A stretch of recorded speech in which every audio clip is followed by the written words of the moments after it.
Good morning po, good afternoon, good evening. Welcome sa channel ko po, Tito Noise Vlogs. Ngayon po ay Martes. Martes ba ngayon? Yeah, April 22 mga kababayan ko. Ito mga kababayan ko.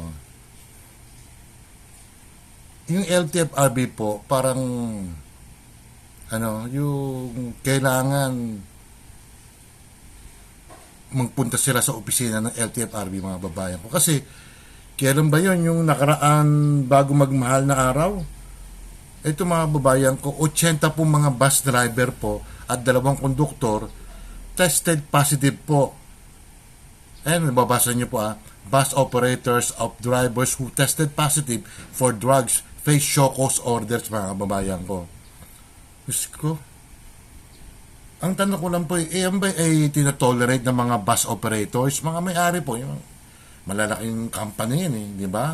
Hindi ko na kailangan sabihin mga ibang mga bus dyan, ang dami dyan. Going to south and then going to north, mga kababayan ko. Oh, yung mga ganyan, pag positive po, kailangan sigurong, i-rehabilitate or tanggalin sa trabaho. Alam nyo kung bakit siguro, kung matagal na ginagawa rin yung mga kababayan ko Kasi nag-random sila yung mga bago magmahal na araw Ito mo 80 positive, 2 konduktor. Siguro mga kababayan ko, ito mga bus operator na to, alam naman nila na ang bawal, ang illegal na na gamot mga kababayan ko. Pero, bakit nagtitake pa sila mga kababayan ko? Siguro, ewan ko ba, tinatolerate ng mga yan talaga, yung mga ibang mga may-ari ng bus company na para kumita ng malaki. Kasi minsan may 24 hours sa mga mga nagbabiyahe, di ba? Kailangan talaga magpakita sila. Pag hindi, baka matanggal sila ng prangkisa mga kababayan ko. Grabe, no? Mga positive tapos pag na-disgrasya naman sino sasagot niyan? O di kaya rin sasagot niyan, pambiran. Ay, naku talaga ang naman talaga ngayon. No? Ibang klase talaga ngayon. Illegal ang ginagawa, tapos parang tinatolerate nila.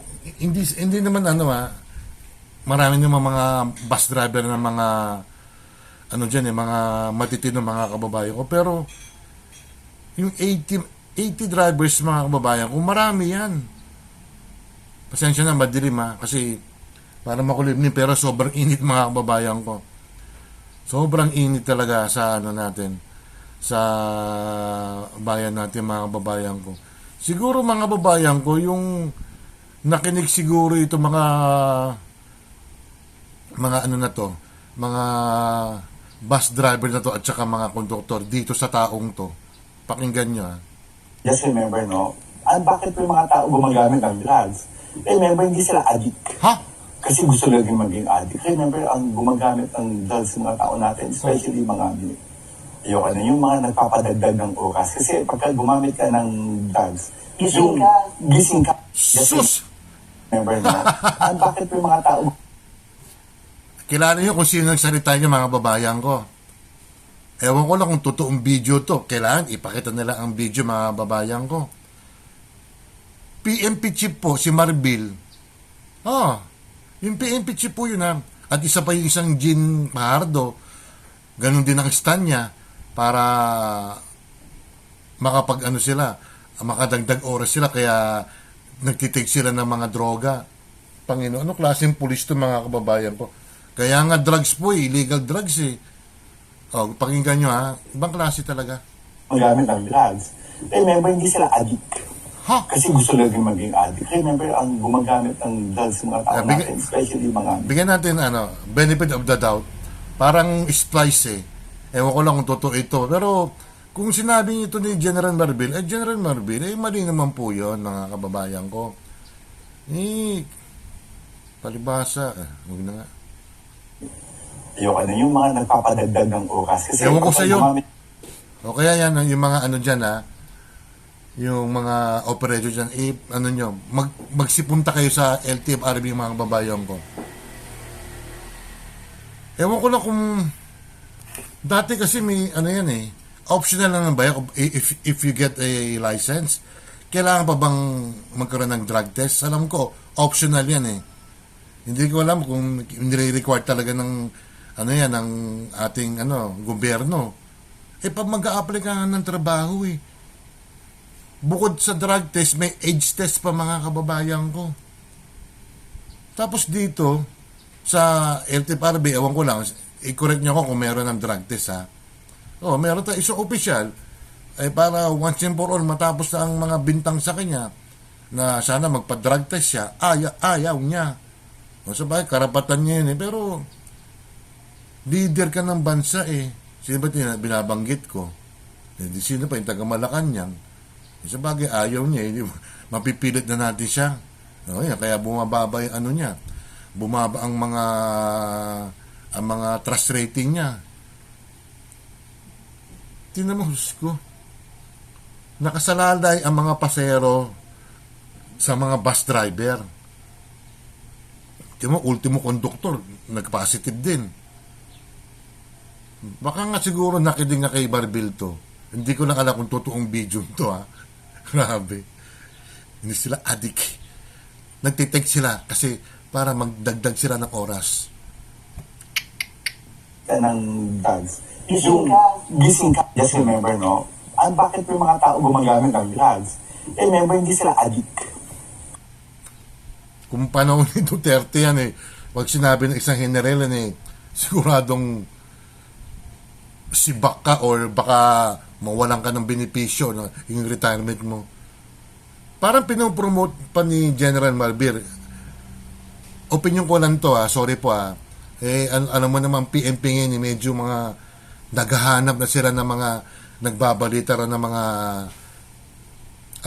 fake news mga babayan ko. Ito aming komentaryo lang to, reaction namin doon sa mga pinagsasabi ng mga government official. Kino-correct lang namin kayo. Di kung tama kayo, di patunayan kung tama kayo, kaming mga simple mga mamamayan, para sa amin mali pinagsasabi nyo.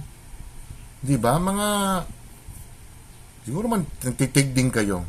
Ulit-ulitin ko to para marinig naman ibang mga kababayan natin, mga kaibigan ko dyan.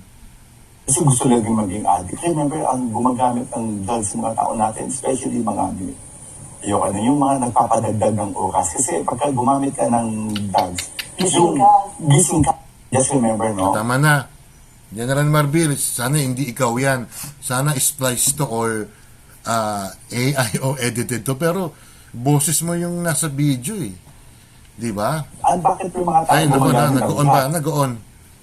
Sus Mario Joseph. O yun ang mga babayan ko. Sana parusahan man lang itong mga bus operator na to at saka yung mga driver na nag-tested positive, isuspend din na lang ang lisensya nila. Siguro mga ilang buwan, mga 3 months or 6 months, saan sila kukuha ng panghanap buhay, pagpapakain nila sa pamilya nila. Pero bawal is bawal. Drugs yan mga kababayan ko. Okay na kayo mag-yosi kayo magdamag. Actually, ang yosi nga may nicotine yan, di ba? Ang illegal drugs, hindi pa pwede. Okay lang siguro kung magtitake in mga energy drink. Pero pag illegal na droga, no way, Jose. Hindi pa pwede yan. Kasi gusto nila mag-adjust ng oras para diretso sila, gising sila parati. Mali yun. Itong pinagsasabi ni Marbil, kung totoo man to, na ako'y nagkokomentaryo lang, huwag kayo mananarget ang mga DDS vloggers, nagsasalita lang naman, nagkokomentaryo, nagbibigyan ng opinion, kung ano yung analysis namin, hindi kami nagbabalita. Ewan ko lang kung ibang mga vloggers nagbabalita kami, pinapadood namin yung mga pinapalabas sa social media. Sa mainstream media kasi, ewan ko lang, kasi selective sila mga kababayan ko may isang istasyon nga na diyan sa may bandang timog bumaba ang kita nila kasi ang mga kababayan natin nagdidepend na sa social media. Hindi naman lahat ng balita na social media is totoo. Kailangan din i-verify muna yan. Pero itong mga nangyaring mga nakarang ang ginagawa ng LTFRB, every mahal na araw lang ba yan? Or every bago magpasko? Dapat siguro, monthly yan or weekly. Eh kung makadisgrasya yung mga bus driver na yan, tapos nag-take pa sila ng illegal na droga, paano yung mga yung mga pasero nila? Paano kung may namatay? Kung paano kung breadwinner yun? Sus, hindi nag-iisip yung mga ibang, hindi ko nilalata yung mga ibang bus operator. At isa pa tong Remember, hindi sila addict. lul, ay Kasi sorry. gusto nila maging addict. Remember, ang gumagamit ng drugs ng mga tao. Sorry. Komentary lang ito mga babayan ko.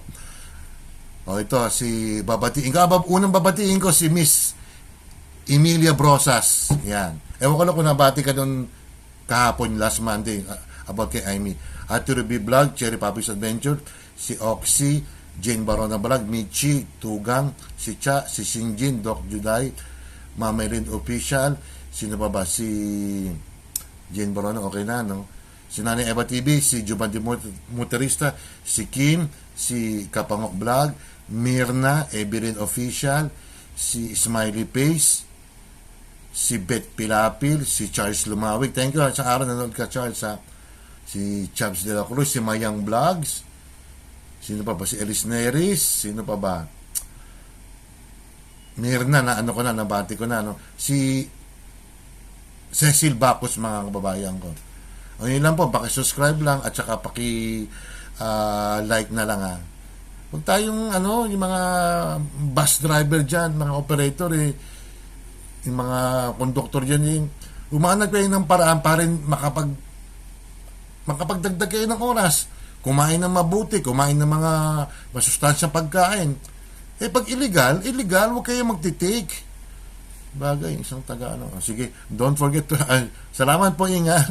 Bye.